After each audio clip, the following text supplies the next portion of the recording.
rahmeti, bereketi ve kurtuluş ayı olan, içinde Kadir Gecesi'ni de besleyen bir Ramazan-ı Şerif'i acı ve buruk da olsa geride bıraktık.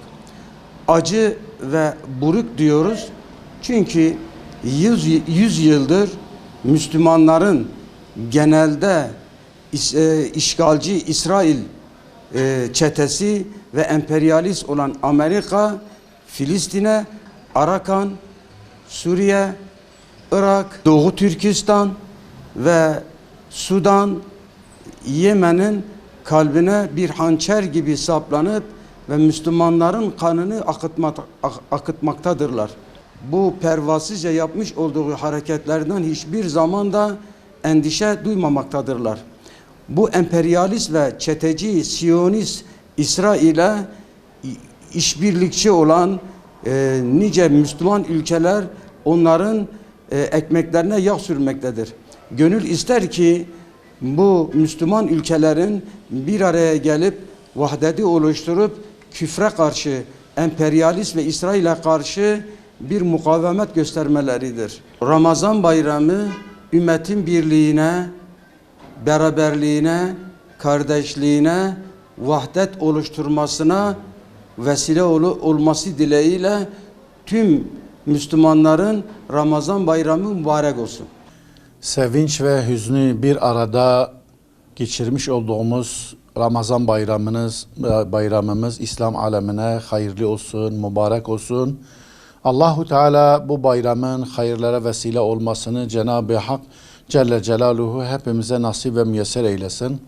Bu bayramın gözyaşlarının dinmesine, İslam aleminin birleşmesine, İslam düşmanlarının kahru perişan olmasına vesile olmasını Cenab-ı Hak'tan niyaz ediyorum.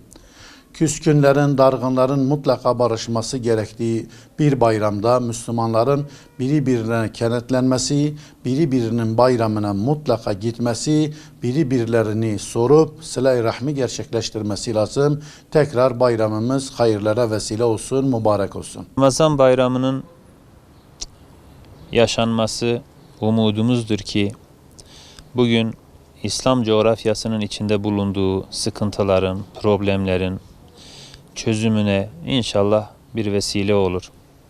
Bugün dünyanın her tarafında özellikle Müslüman kanı çok rahat bir şekilde akıtılmakta. Müslümanların artık önümüzdeki süreçlerle ilgili basiret ve dirayetlerini ortaya koyarak birlik ve beraberlik içinde olmaları, küçük oyunlara gelmemeleri, İslam coğrafyasında özellikle akıtılan kanların durması, Müslümanların birlik ve beraberliğinin daha da güçlenerek sonraki nesle aktarılması noktasında bazı adımlar atılması gerekiyor.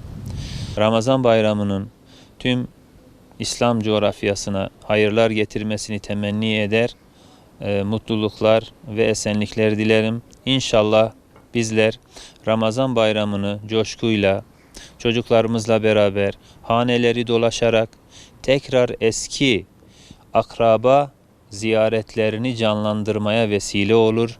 Çalınan her kapı, gidilen her komşunun da bu bayram içinde ayrı bir berekete vesile olmasını temenni eder. Bütün Müslümanlara tekrar bu Ramazan'ın hayırlı olmasını temenni ederim.